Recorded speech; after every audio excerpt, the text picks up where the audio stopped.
Welcome to Compass Points, the weekly podcast for CompassKnox.com. CompassKnox.com is your best source for news and politics in Knoxville and Knox County. If you'd like to learn more about the topics discussed on today's podcast, go to CompassKnox.com and subscribe for in-depth coverage and much more. Welcome to Compass Points, podcast about Knoxville and Knox County government, politics, business, education, and just about anything else that happens to grab our attention. I am Scott Barker, the editor of Compass. Compass is a subscription-based website and newsletter where we report on all of the topics I mentioned and more. And you can find us at CompassKnox.com. We are reporting this from two locations. I am currently in the Bell Morris Bureau of Compass and in North Knoxville, and our producer, Lord Seth Barber, is holding down the fort at Barbarian Productions in Rocky Hill. And so, Seth, how are you doing over there in West Knoxville? Doing well. Enjoying the wonderful weather since it is the weather portion of the show. Had to turn the AC on a little bit this afternoon. It got a little warm in the house, but just a little bit. We turn it right back off as soon as the sun sets. So the weather's looking good. Spring has sprung, and there's lots of news on the topic that I think we're going to talk about tonight. Yeah, absolutely. We're going to cover quite a bit of stuff. We've got talk briefly about the One Knoxville SC soccer team and then what they're doing, getting ready for their opening match. So, and by the way, sports is going to bookend the first section of the show. Then we've got civil rights attorney Ben Crump was in Knoxville last week to look into two incidents where African American men were died in the incidences with the Knox County Sheriff's Office. So we'll talk about what Crump had to say. The Superintendent John Riswick presented the Knox County Schools proposed budget for fiscal year 25-26. Justin Biggs, who is the trustee in Knox County, is under a state investigation. We'll talk about what we know about that, and it's not exhaustive, but we do know some. But we're going to start out by talking about opening day. Sports goal, yay! Sports ball. At Covenant Health Park last Tuesday, the Knoxville Smokies opened their first season back in Knoxville after 25 years in exile in Kodak. The Covenant Health Park was just about full, about almost 5,500 people were there for the incident. At least that was the announced total.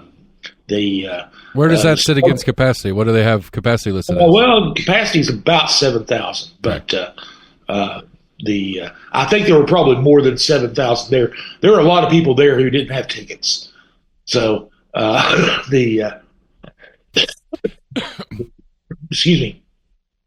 So, but anyway, the big thing was it was just first of all get the sports portion out of the way.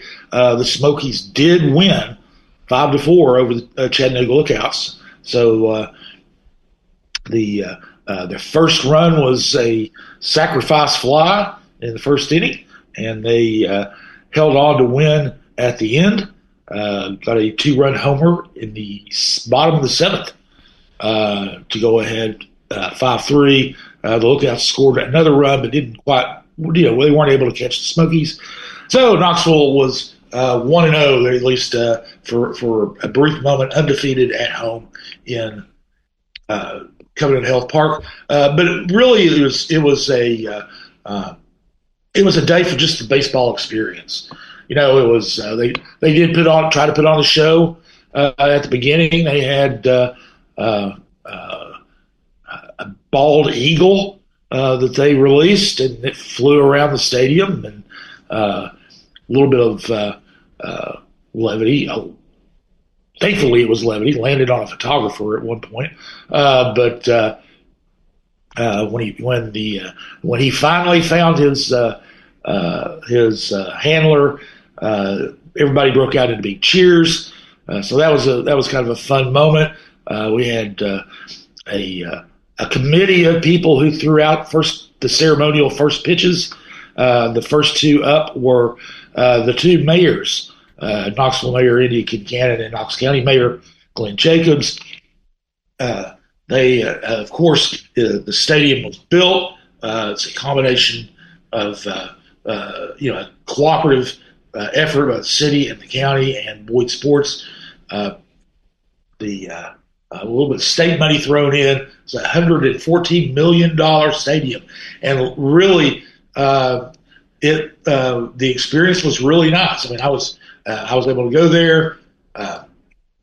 The people were upbeat. The sight lines are amazing from just about everywhere in that stadium. There is not a bad seat at Covenant Health Park, and lots of concessions options, lots of space. It's actually it's funny. It feels, when you're in there, it feels spacious, but at the same time, it seems kind of cozy as well, because you've got the grandstand behind home plate. You've got the Yardley Flats, which is the apartment building along the west, the third baseline, and then you have the Delaney building, which is along the first baseline. It's not open yet, but and then straight ahead out center field, you have what's known as Temperance Hill. Nobody calls it that, but it's the hill where Sarah Green Magnet Academy is on top of, and that's straight ahead. So you feel enclosed. It's kind of cozy in there. It was. One of the things that Randy Boyd, the owner of Knoxville Smokies, said was wanted people who live in the residential buildings just outside the stadium to be able to watch the games from their balconies. And yes, Yardley Flats is open up. Now, the other one's not open yet, but Yardley Flats is open, and people were kind of packed into the balconies up there watching the game. So it was kind of a festive atmosphere. A lot of people, of course, of all ages were there. There were people taking pictures at the in front of the statues that are there. We talked about the statues last week. There are statues that most of them honor the Knoxville Giants. They were the Negro Southern League team from Knoxville in the 1920s and the early 30s, and so some of the players are commemorated in statues. People were taking, kids were taking to get the picture taken in front of the statues. The KPD mounted patrol. First time I'd seen them out, anyway. It's their first official outing, is what the KPD said it was. Announced that their first official patrol was for the opening day.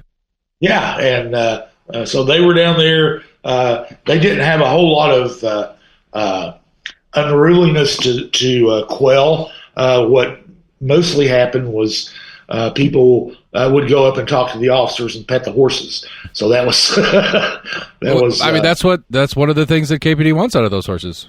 Oh yeah, absolutely. They want there is a law enforcement component to it, but part of it is also PR, and so they were primarily the PR function was at the forefront last Tuesday. As I said, Mayors Kincannon and Jacobs were there. I talked to Kincannon briefly as she walked in with her family. She was all decked out in Smokies gear with an old beat up glove, I guess to catch a foul ball if she needed to. I don't know, but and a lot of people did have gloves. A lot of people in Smokies gear, and it just seems like that Knoxville on opening day, at least, truly embraced the Smokies return. It was, the team left 25 years ago. But they had played at Bill Meyer Stadium, which was dilapidated. Knoxville, they tried to get a new stadium built at that time, and it didn't come through. The ownership at the time wanted to move out to the suburbs. They ended up moving way out to Kodak, about 20 minutes or so east of Knox County, and but they're back now. Randy Boyd, the owner, is a local guy. He also happens to be the president of the University of Tennessee.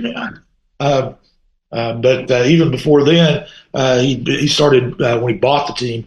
I believe it was 2013, and he then started assembling property in the warehouse district just east of the old city, and assembled that. The city and the county agreed to jointly fund building the stadium, most of the stadium.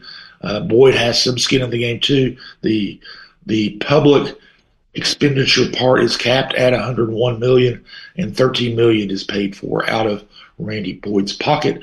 So, it's just a really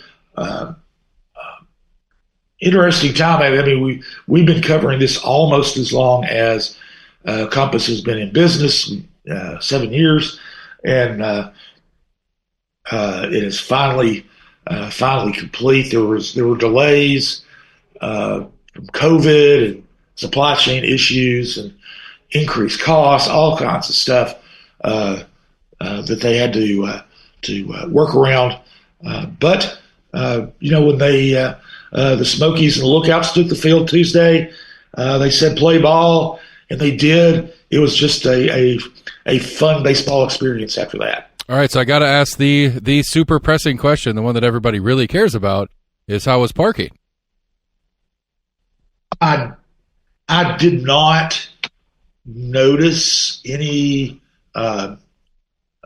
terrible parking issues. I haven't seen anything either. Yeah, I haven't seen anybody talking about it, so I didn't know if there was any.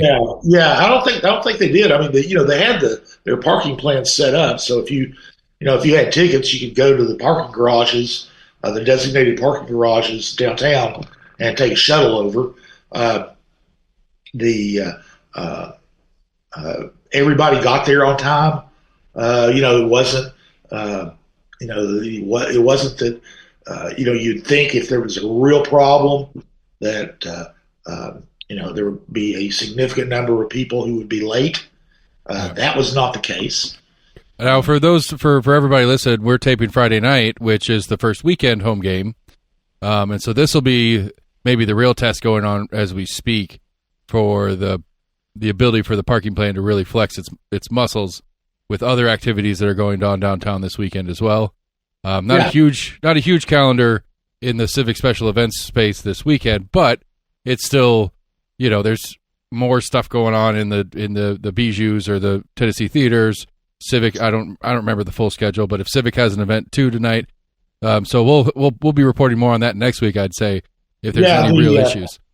It's going to be a little busier, but the one thing you got to remember, the crowd on Tuesday is probably going to be the biggest of the season. Yeah, for sure. because it's opening day. And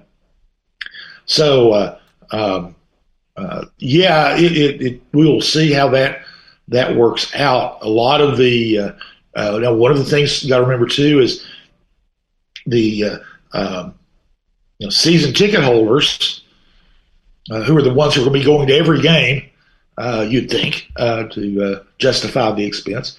They have designated parking that they can use.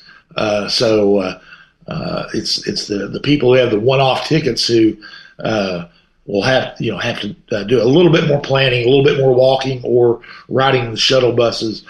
But it certainly did not seem to be a terrible experience by any stretch of the imagination for the people down there. So it may be, and it could be that they did do a good job. They've been talking about how there are enough parking spaces downtown within a 15-minute walk of the stadium for everybody to go to the stadium and everybody to do other things downtown as well. So, and it seems like that bore itself out. I mean, people did. I talked to one friend of mine who's a former coworker at the News when we were both at the News Sentinel.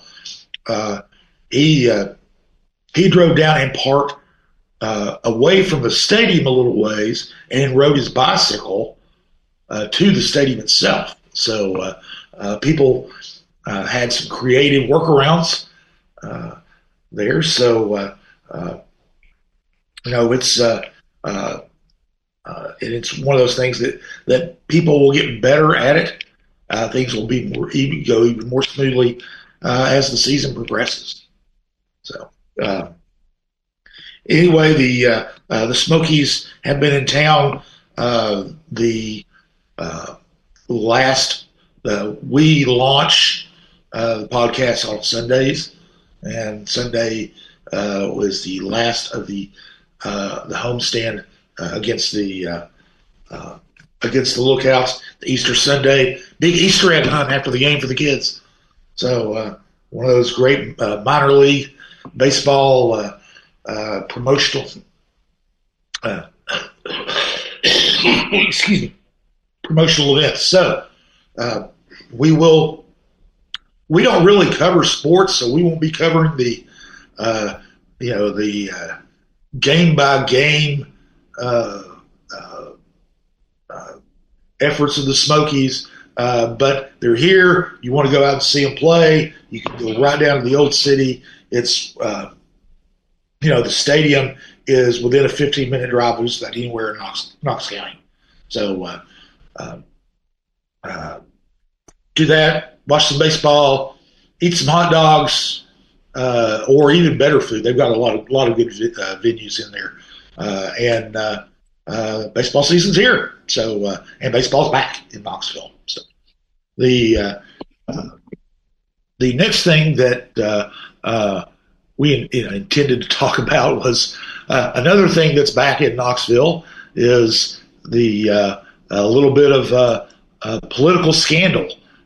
We have Trustee Justin Biggs at his office, and they are under investigation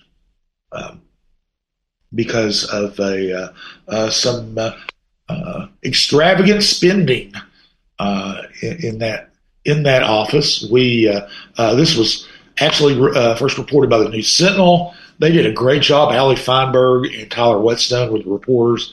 Both of them are excellent reporters. Did a great job on this. They found out that the Knox County did an internal audit of the trustee's office, and findings were significant enough to turn over to the state comptroller's office for investigation. One thing is, we don't know what was in that audit. Knox County, the audit committee of the county commission has not opted to release that to the public yet, and they don't have to release it to the public yet. It is a public record, but audits can be withheld for a certain amount of time. The And the state controller's office isn't going to comment on investigations that are ongoing, but the News Sentinel team did make some public records requests that they got a lot of records on two things: travel primarily, and they said that the comptroller's office is going to be looking into the leasing of 6 Chevrolet Silverado 1500 four-wheel drive pickup trucks that the trustee's office did. They did that in 2023. We actually reported that in 2023 that they had been doing that. They wanted to be able to get out of the field. Big said they wanted to get out of the field more, get around. The trucks are going to be costing, so they're leasing them. That's going to cost almost $400,000 over 5 years. That's a lot more, a couple $100,000 more than the cost for vehicles that most other county offices use.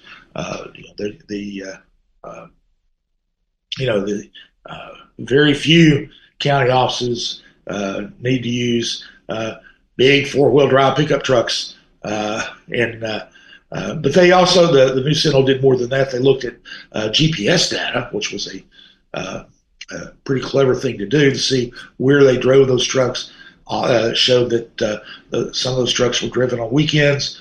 One went out of state at one point.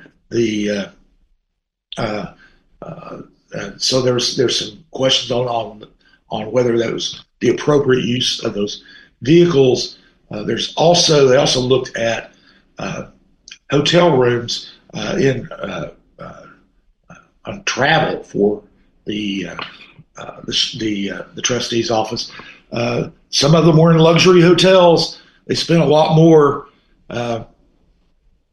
almost $5,000 more in total than the county travel regulations allow for. So there were some extravagant bills there. You stayed in some pretty fancy places in Nashville, for example. Trips to Nashville are usually justified by for public officials, but you've got to stay within the per diem as far as that goes. And apparently, Biggs' office, according to the News Sentinel review of records, did not. Now, don't know yet. I mean, one of the things the comptroller's office is doing is they will be looking to see if any changes need to be made. They can recommend criminal charges be filed if they think those are justified. At this point, the trucks were very expensive. I don't think that's illegal, but it's certainly extravagant. The hotel rooms, don't know if that's illegal, but certainly extravagant. They could get dinged for the use of the vehicles for personal use, or at least non-county use. Biggs did issue a statement when the story came out on Monday. He issued a story to the local media and said that he fired his director of operations, Jason Dobbins, because of a breach in policies, but he didn't elaborate on what policies were breached. Did not say didn't say anything beyond that. Did not respond to requests for more information. He did say in his statement that he was cooperating with the comptroller's investigation, and that he would maintain transparency throughout the process. And of course, most transparent thing for him to do would have been to talk to folks in the media about what's going on. At least that's my take on that. But then again, I'm biased because I'm a member of the media. The the state or the county Democratic Party took issue with this, of course. Biggs is a Republican, as most, as all the independently elected office holders are in Knox County. And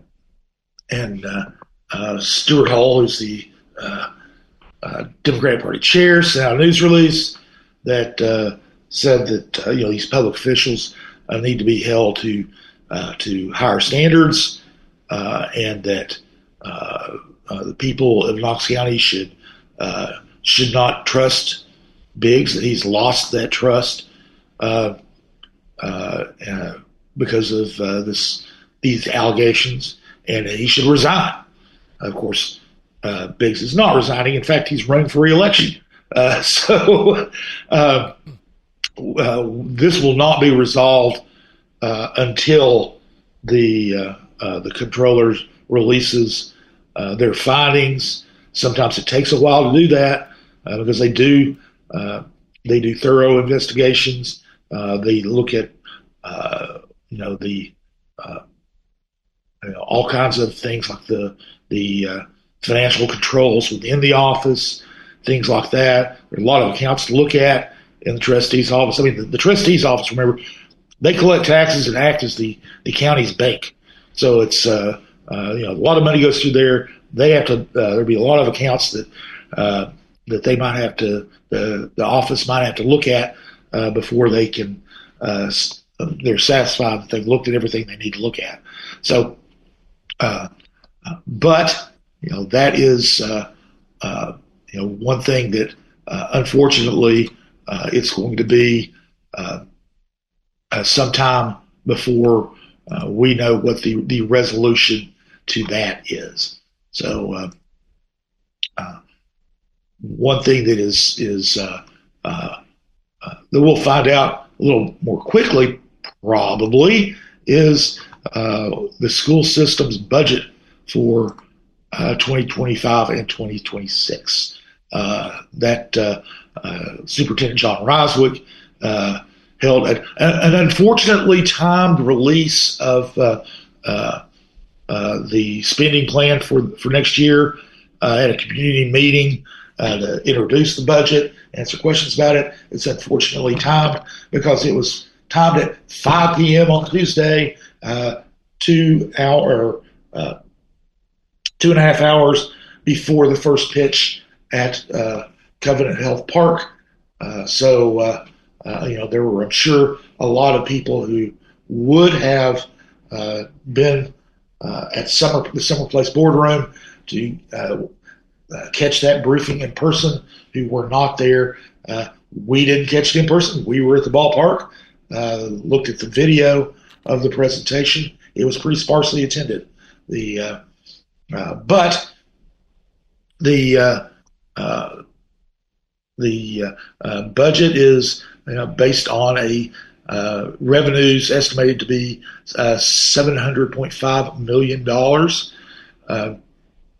That is an increase. There's going to be $21.2 million in new spending. The interesting thing there is that almost all of it is going toward teachers and staff. That is one of the things that they're putting an emphasis on now. They just got to the point where they say that they're parity with other school systems in the area and around the state, where they can be competitive with those salaries, and so they're going to need to keep adding to the pool of money that goes to teachers and staff, so that they can continue to be competitive. They are. Then they also have to do that to meet a new state law that requires teachers be paid a minimum of $50,000 a year, and that kicks in year after next. So we've got 2 more years to reach 50. They're not quite there yet, but the that's where the floor is on teacher pay is going to be and all the steps and salary levels above entry level will have to be increased accordingly. So that's going to be a big focus. But one of the things that Roswick said that he emphasized really is that this is a stability budget. That after we've had COVID, had a new state formula for distributing state money. There's all kinds of and state funding is about half of the budget right there. The see all these kind of upheavals in how they need to address things, and so he said this is a stability budget though. So there's nothing real sexy in the budget. Unless you're a teacher and you think getting paid more money is sexy, that's about it. I mean, I would, if I were a teacher, I would consider that sexy. Yes. If now one of the interesting tidbits that came out of that is the erosion of enrollment in Knox County schools. Just 2 years ago, just in the last 2 years, a total of 567 there are 567 students fewer in Knox County schools now than there were 2 years ago.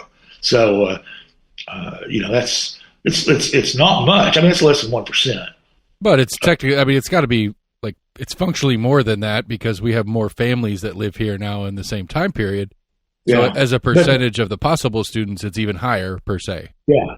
But the enroll, there are 57,972 is the projected enrollment for next year, and like I said, it's 567 fewer than it was 2 years ago, and it's not much, but it is about the equivalent of a middle school. So it's in overall numbers. I mean, you might not notice it. In your kid's school, because it might only be one or two kids out of, fewer in your kid's school than the other schools, and that's not enough to be noticed. But when you're talking about over 500, almost 600 students system-wide, that is a big shift. And one of the things that that the school system has to do is then they have to shift resources to get to where the students are. And that's one of the things that Rice will talk about as well, that they've gone to doing that every year and really evaluating where the resources need to go instead of letting it slide for 2 or 3 years. And so they're hoping to be more nimble in responding to things like that. And one of the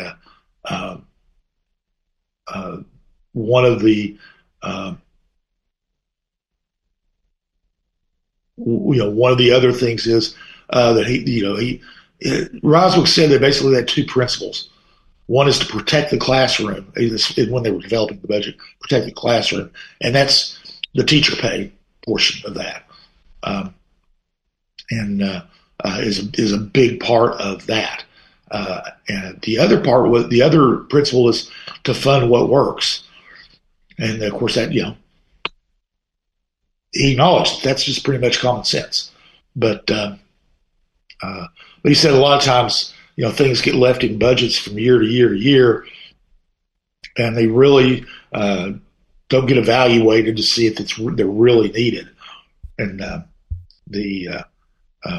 all told, this budget's going to have about $30 million in new investments. They're going to, a lot of that's going to go to the 865 academies. Some of it is going to go to, one of the things is $3.4 million will be going to cover increases in transportation and utilities costs. Transportation, fuel prices go up, it fluctuate, it costs more, utilities cost more, and that's really, they've not made a practice of budgeting for those. What they'll do is, they have been doing is incurring the expense and then using money from their fund balance to pay for increases. And this way, they're going to budget the increases, so they don't have to do that, and they don't have to shift money around in the middle of the year, or be less of shifting money around in the middle of the year. Anyway, so they're going to be doing some things like that. But like I said, not a whole lot that's really sexy there. They are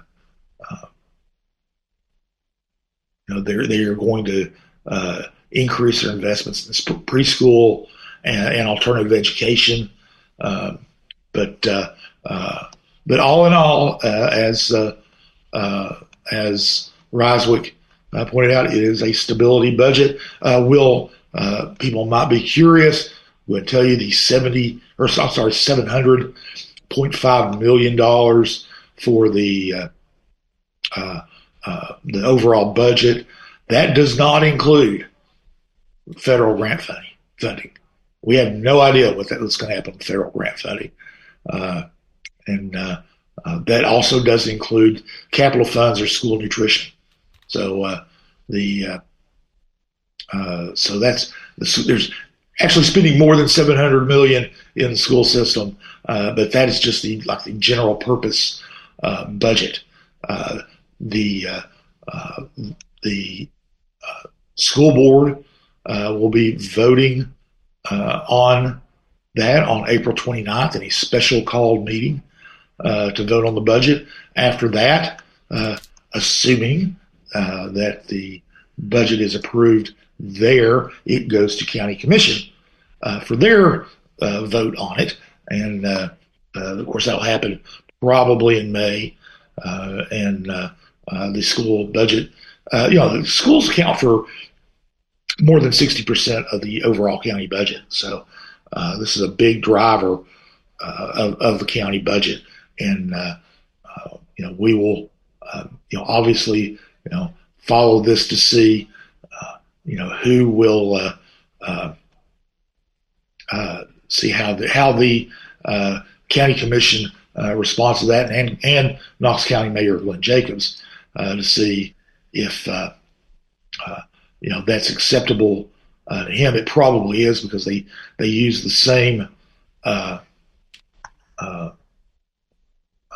revenue formulas to determine whether determine the amount of available money. So that will be something that will shake out in the coming weeks.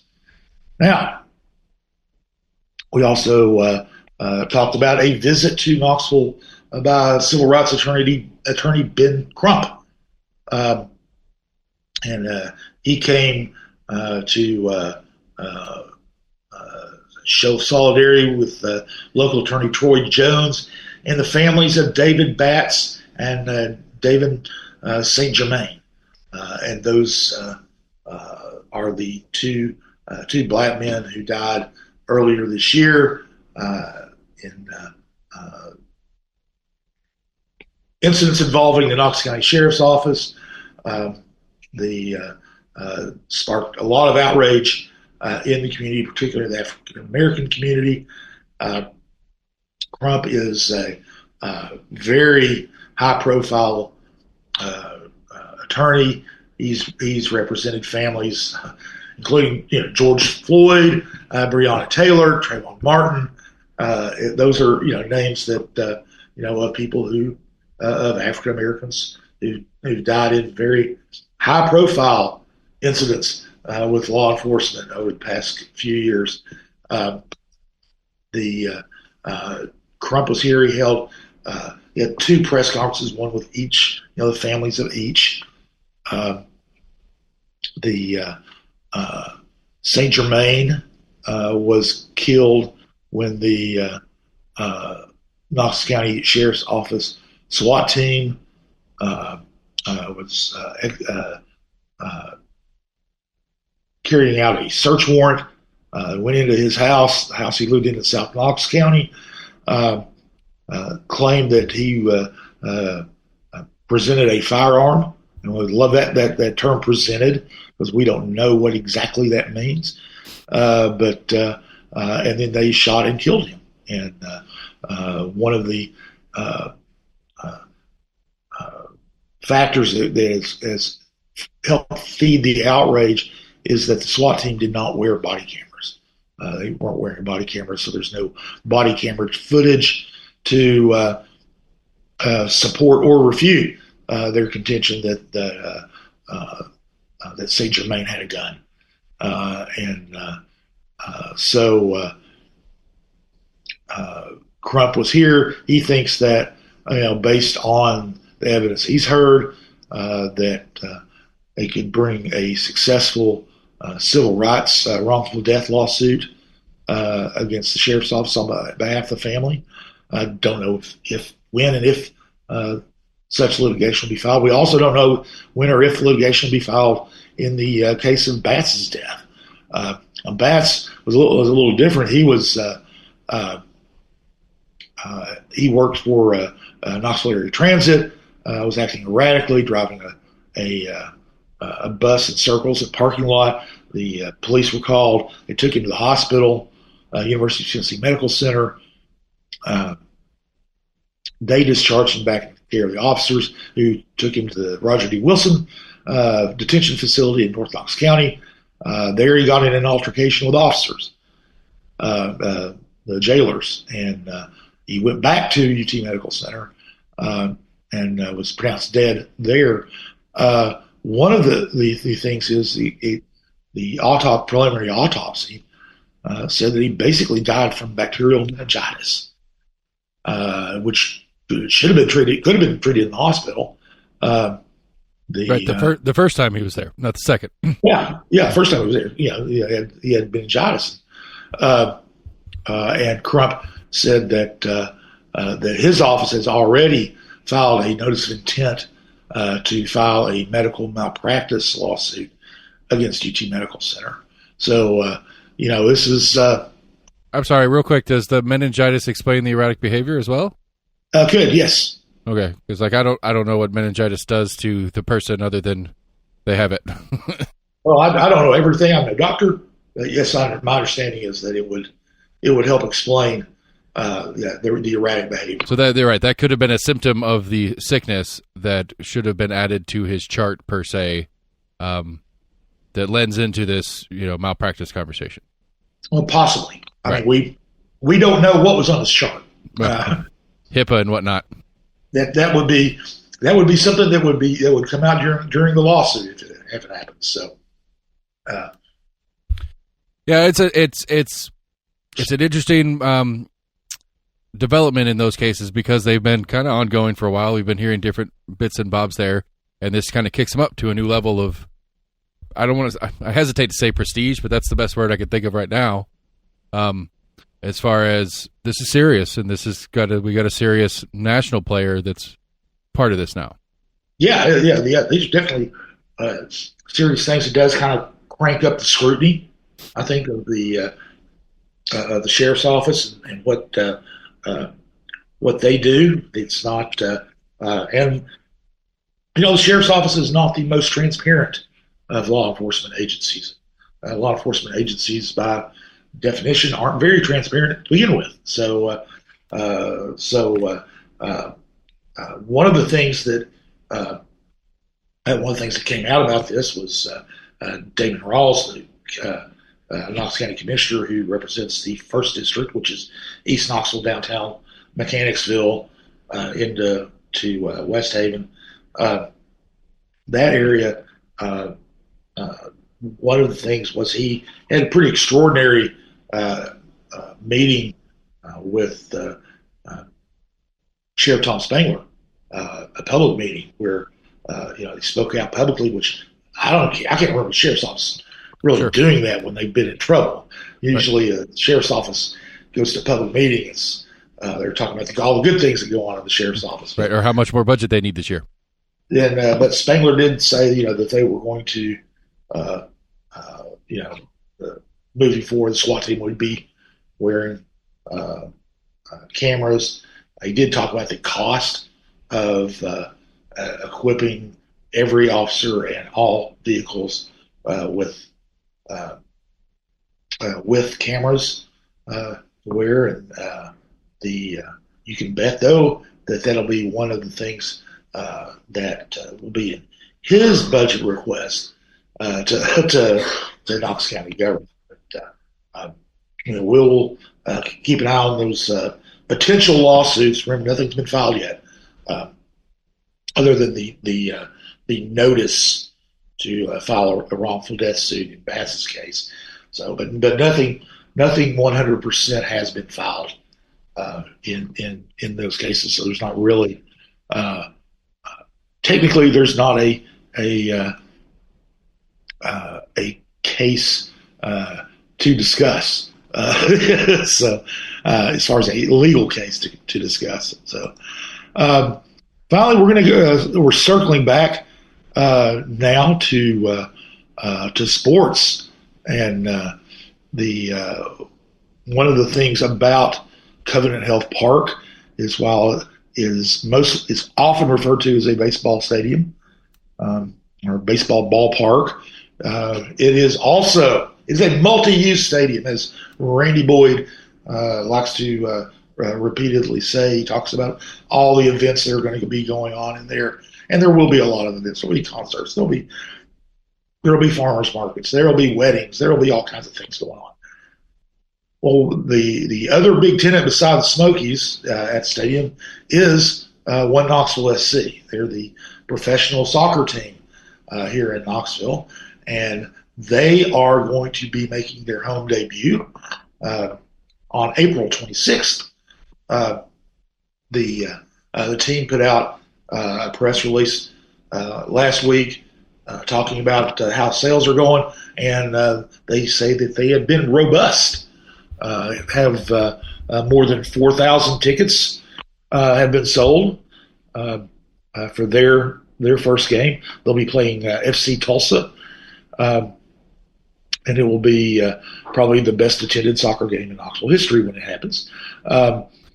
The sales are really picking up the closer we've been getting to there, and it has inspired not One Knoxville to really ramp up their game as far as selling tickets. Drew McKenna, the general manager there, said that they are going to be shooting for the all-time USL League One attendance record.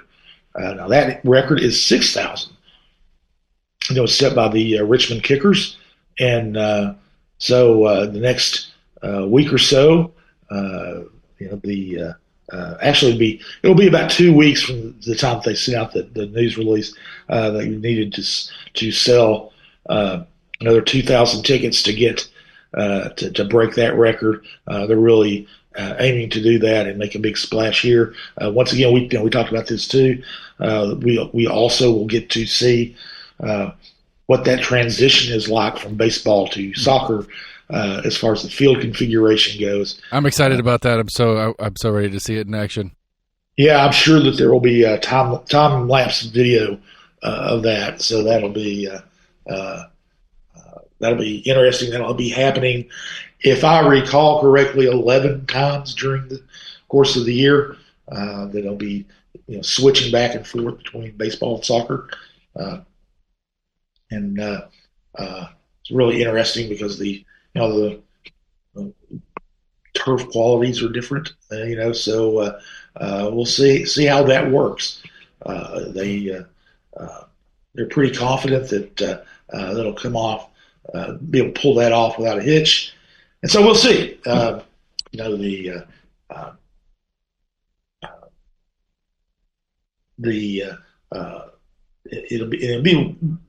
one of the great things about this too is, One Knoxville has been playing their matches at UT on the UT campus, and the UT campus always seems very insular almost, and this is going to be out in the public professional stadium now, and so the soccer club will have a probably a little bit higher profile than they've enjoyed up till now. So anyway, there probably won't be as much fanfare on April 26th as there was on April 15th when the Smokies made their debut, but it is a landmark moment for soccer in Knoxville and Knox County, and it looks like there are going to be plenty of people there to witness it.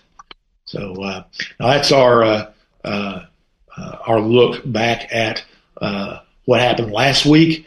We've got, as we said, we covered these topics and more, lots more, either on our website or in the daily newsletter that goes out every weekday morning.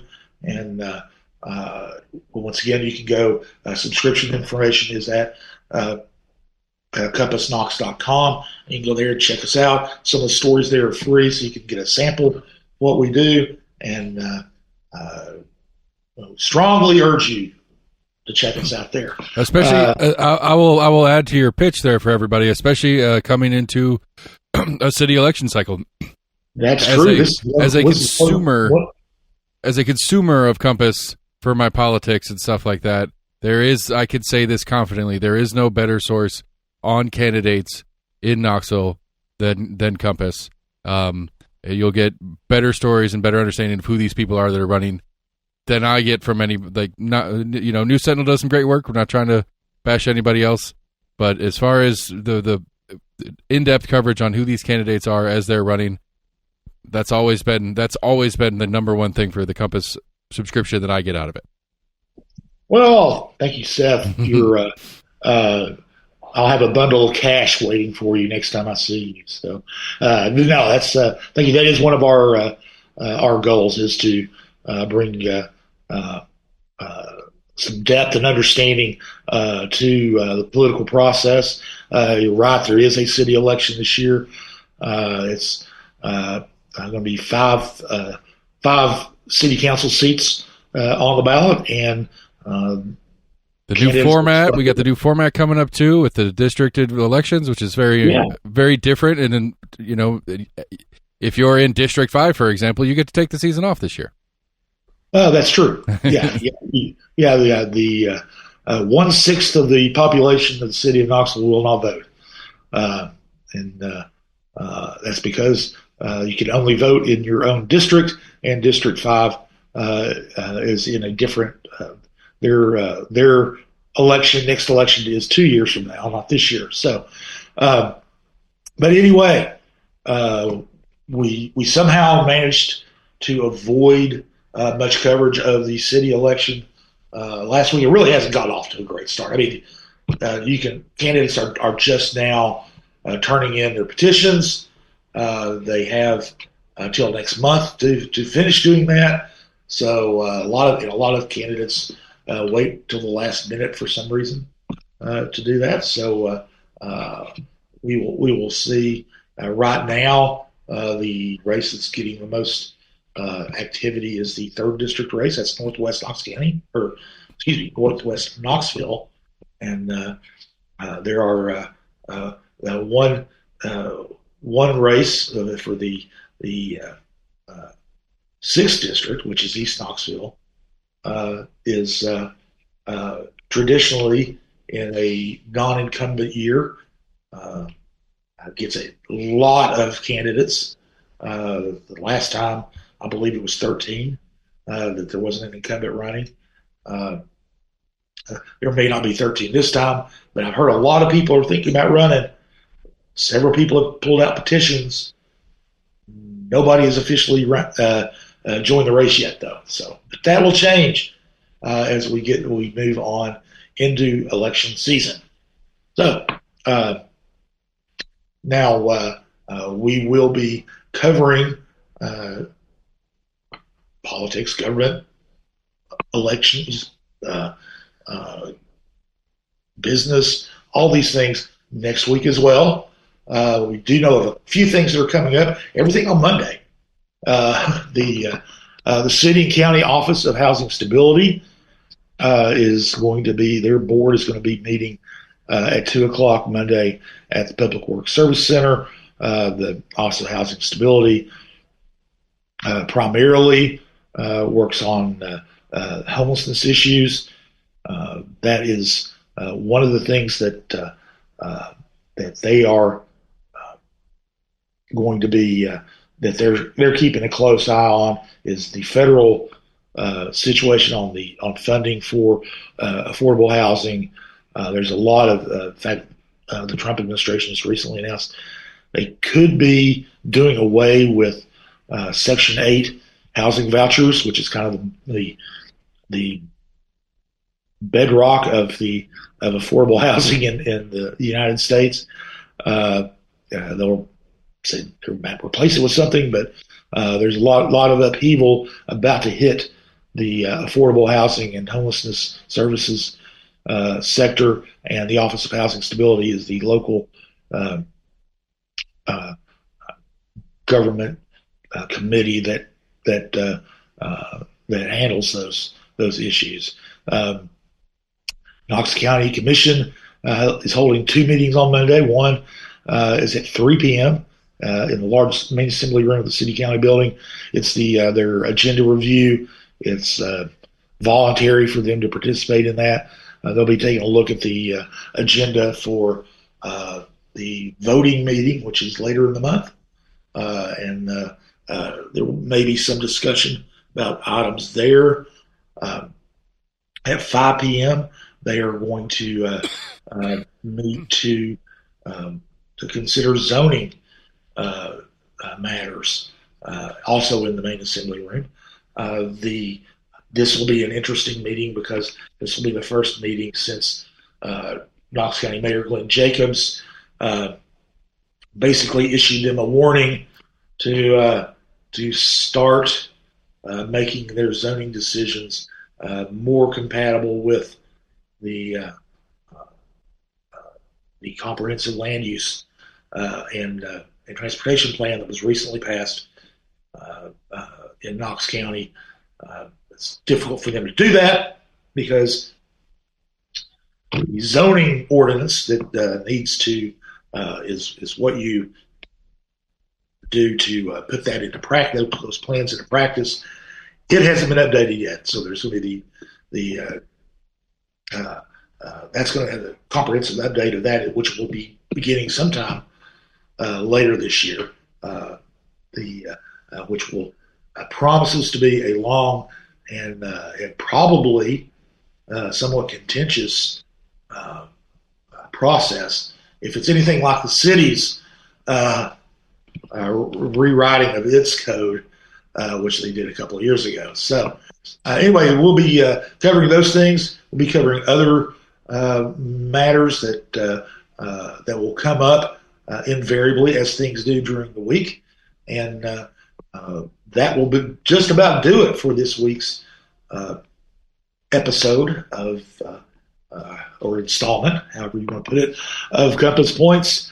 Once again, I want to thank Seth Barber, Lord Seth, for all the do that you do, and also thank Will Wright, who provides our music. And we will be back next week to talk about Knoxville, Knox County news and politics and government, and we will see you then.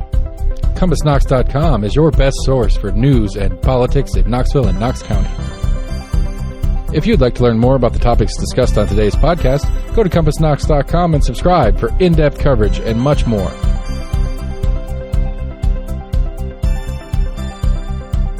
And many thanks to William Wright for composing our theme song.